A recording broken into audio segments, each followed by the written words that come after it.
माँ आदिशक्ति, जय माँ जगत जननी, जय माँ जगदम्बा। आज आप सभी लोगों की सेवा में मैं उपस्थित हूँ माता काली के शतनाम स्तोत्र को लेकर के। चैनल पे बहुत दिनों से कुछ ऐसे भी उपासक साधक हैं जिन्होंने यह निवेदन किया था कि गुरुजी आप माता काली के शतनाम पर भी एक वीडियो बनाइए जिससे हम सब लाभ प्राप्त कर सकें। देखिए, माता काली का वैसे तो बहुत सारा मैंने साधना क्रम चैनल पे आप लोगों की सुविधा के लिए दे दिया है। कुछ साधनाएं ऐसी हैं जो भाई गुरुगम्य ही हैं, उसको अपने मन से नहीं करना चाहिए। देखिए, मनुष्य के जीवन में परेशानियां खत्म नहीं होती हैं। कुछ न कुछ ऐसा विधाता ने व्यवस्था रचा हुआ है। आपकी जैसे ही उन्नति होती है, कुछ पैसे आपको मिल गए या कुछ अच्छे लोगों से आपका जान पहचान हुआ, तभी कुछ न कुछ आपके यहाँ बुरा हो जाएगा। तो जितनी आपकी प्रसन्नता बनी हुई थी, सब माटी में मिल जाएगी। भाई प्रसन्न आप तभी न थे कि भाई अच्छे लोगों से मुलाकात हो गई, कुछ न कुछ व्यवस्थाएं बनेंगी, रुपए पैसे का भी आगम हो जाएगा, लेकिन वह सब अचानक से बंद हो जाती हैं। कभी कभी कोई कुछ करता कराता नहीं है, हमारे खुद के भी ऐसे पूर्व जन्मों के पाप कर्म है ना कि हमें भोगना पड़ता है। अब उसको लोग ये समझ लेते हैं कि नहीं, अ, हमारे लिए तो कोई भी व्यवस्था बनी ही नहीं है, कोई भी देवी देवता हमारा सुनता ही नहीं है। तो ये तो अपना एक साधारण विचारधारा है। कार्य सबके नहीं होते। भाई कहीं कहीं शक्तियां भी तो हैं, प्रबल हैं।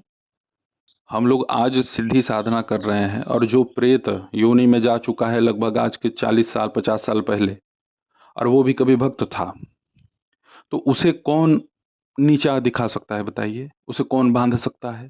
ऐसी ऊर्जाएं किसी के द्वारा नियंत्रित नहीं हो पाती।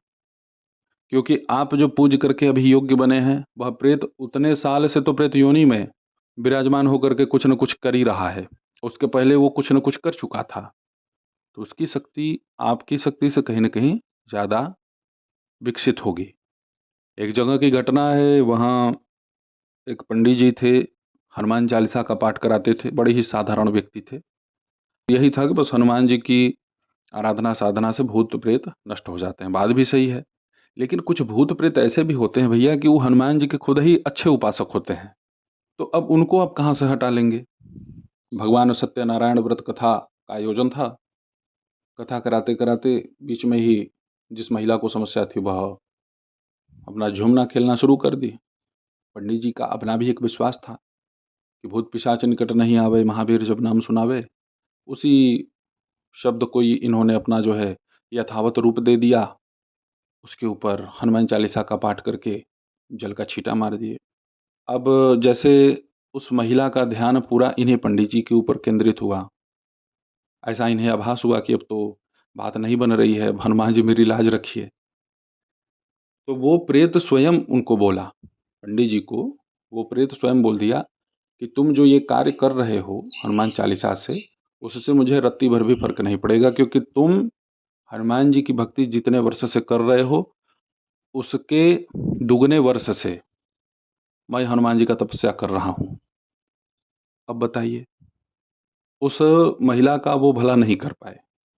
अन्य प्रयोग किए गए उस महिला को सुरक्षित करने में, और उनकी समस्या को दूर करने में अघोरी लोगों का जो है सहयोग लिया गया था। कहीं कहीं की समस्याएं बड़ी जटिल होती हैं। अच्छा, अब माता काली की बात की जाए तो माता काली भी हजारों प्रेतों को अपने अधीनस्थ करके रखी हुई हैं। बहुत सारे प्रेत ऐसे होते हैं ना कि इन्हीं के द्वारा संचालित होते हैं, इनकी शक्तियों इनके गणिकाओं के द्वारा संचालित होते हैं। अब आप ही बतलाइए कि जब माता काली के द्वारा ही भूत प्रेत संचालित होंगे या इनके गण गणिकाओं के द्वारा संचालित होंगे, तो उन प्रेतों को कौन हटा पाएगा? बहुत सारी ऐसी ऊर्जाएं होती हैं कि अगर वह घर में प्रवेश करा दी गई तो वो नहीं हटेंगे, नहीं हटा सकता है कोई। जो ये कहता है कि मैं हटा दूंगा, उन शक्तियों को हटाने में वही समर्थ है जो माता काली का बड़ा उपासक हो, जो केवल इन्हीं पर केंद्रित हो, भिन्न भिन्न शक्तियों का उपासना न करता हो। कुछ ऐसी मैली शक्तियां होती हैं जिसे दूर नहीं किया जा सकता। निम्नवत श्रेणी की प्रेत होती है ना, उन्हें आप कहाँ से नियंत्रित कर पाएंगे? देवी देवता उनका स्पर्श नहीं करते हैं। भाई कुछ ऐसे प्रेत होते हैं कि आप हनुमान जी का कोई आराधना साधना कीजिए, पंचमुखी हनुमान कवच का आप आराधना कीजिए, और आपके घर में अगर वह मैली शक्ति है तो आपके पाठ के दौरान ही वह आपको परेशान कर देगी। जिस भी व्यक्ति स्त्री पुरुष के ऊपर वह आत्मा जो है लगी हुई है, लगाई गई है, वह आपको पूजा करने ही नहीं देगी। वो चली जाएगी मंदिर में, आपको बिना उठाए मानेगी नहीं, रोएगी, चिल्लाएगी, या तो आपको धक्का देगी या वहीं पे खड़े-खड़े गिर जाएगी। मतलब वो ऐसा प्रयास करेगी कि तुम बस पूजा छोड़ो, ये है। अब बताइए, अब यहाँ पे लोग कहेंगे कि अरे भैया, तो इसका मतलब है कि हनुमान जी कमज़ोर पड़ गए। बिल्कुल नहीं, हनुमान जी कमज़ोर नहीं है, हनुमान जी छूते ही नहीं। वो तो चाह रही है ना, वह नीच है ना, वो चाह रही है कि बस मेरा स्पर्श हो जाए इस दिव्य शक्ति से और मेरा तारण हो जाए। गंदे प्रेत की योनियों को वही प्राप्त करते हैं जिन्होंने अपने जीवन भर दूसरों को केवल कष्ट दिया है, कष्ट पहुंचाया है। हजारों प्रयत्न करते हैं वह केवल दूसरे का काम बिगाड़ने के लिए। तो वही मनुष्य योनि से फिर जाते हैं निम्नवत योनियों में, और उसके बाद फिर प्रेत योनि मिलती है और फिर भटकाव शुरू हो जाता है उनका। अच्छा, ऐसी शक्तियों को संचालित करने में अघोरी मास्टर होते हैं। वो बांध भी सकते हैं, छोड़ भी सकते हैं। ये ग्रामीण स्तर के ओझा, सोखा, बैगा, ये छोटे-मोटे तांत्रिकों की बस की बात नहीं है।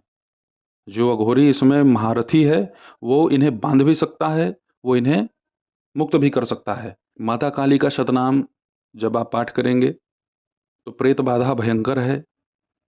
घर में ऐसा आपको प्रतीत होता है कि यहाँ पर किसी न किसी प्रकार से कोई ऐसी शक्ति का वास है, जो हमें कष्ट पहुँचा रही है। बहुत सारा प्रयत्न करने के बाद भी वो हट नहीं रही है। तो आपको माता काली के इस शतनाम का पाठ करते समय माता कामाख्या, भगवान काल भैरव और भगवान शिव का स्मरण करते हुए माता काली के इस शतनाम का आपको पाठ प्रारंभ करना है। मंगलवार का दिन अगर है तब तो अति श्रेष्ठ है। हालांकि इसमें दिन के निर्धारण से ज़्यादा अच्छा होता है तिथि का। कृष्ण पक्ष की अष्टमी या चतुर्दशी, तो उसी दिन से आप माता काली की इस शतनाम का पाठ प्रारंभ करें। इसका कभी-कभी इतना तीक्ष्ण लाभ देखा गया है कि अगर आप अष्टमी से शुरू करते हैं, तो चतुर्दशी तक जाते-जाते ही बाधाओं का नाश हो जाता है, या जो भी मैली बुरी शक्ति का प्रभाव, प्रकोप आपके ऊपर है, वह सब आपके गृहपिंड को छोड़ देते हैं, क्योंकि माता काली संहार और संरक्षण दोनों प्रदान करती हैं, और भक्तों को तो भाई समस्या में माता देख नहीं पाती।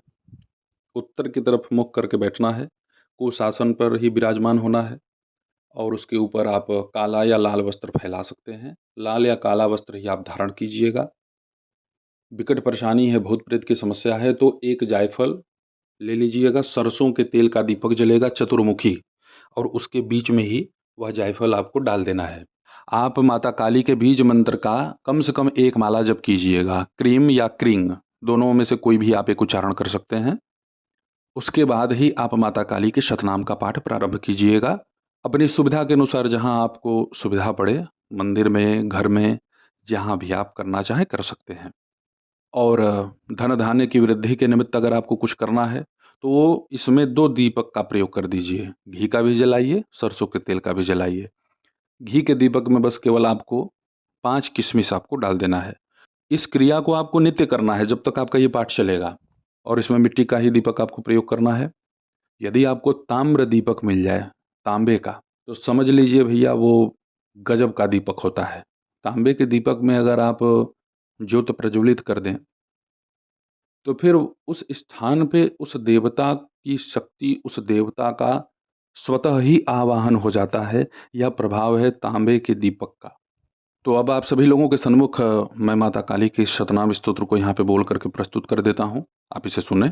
विनियोगः श्रीकाली शतनाम स्तोत्रस्य श्रीभैरवऋषिः अनुष्टुप्छन्दः श्रीकालिका देवता प्रसन्नार्थे पाठे विनियोगः।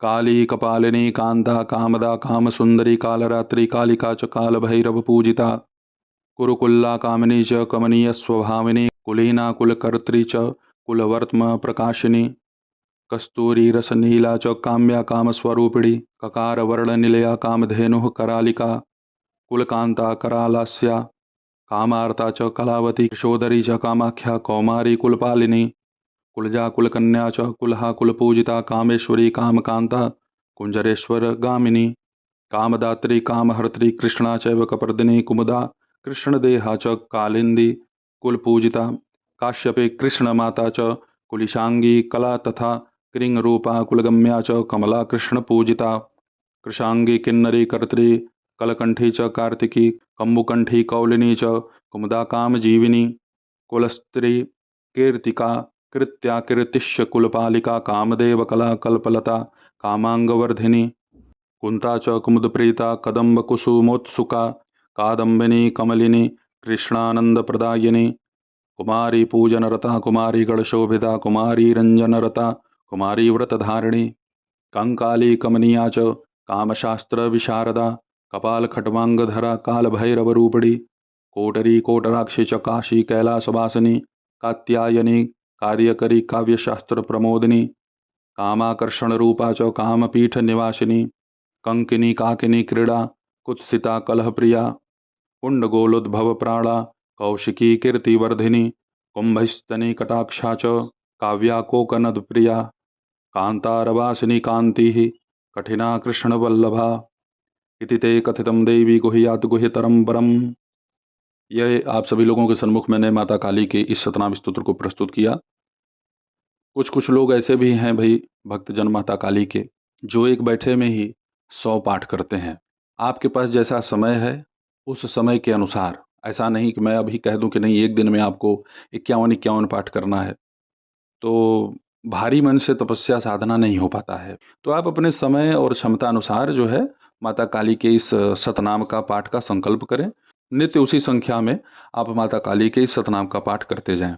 माता काली के इस सतनाम का जब आप 100 पाठ या आपके संकल्प के अनुसार 1000 पाठ जो भी आपने संकल्प लिया है वह पूर्ण हो जाए, तो कम से कम आपको माता काली के बीज मंत्र के ही द्वारा काली तिल और घी दोनों को आपस में मिला करके आम की लकड़ी पर कम से कम 1000 बार आहुति प्रदान कर देनी है।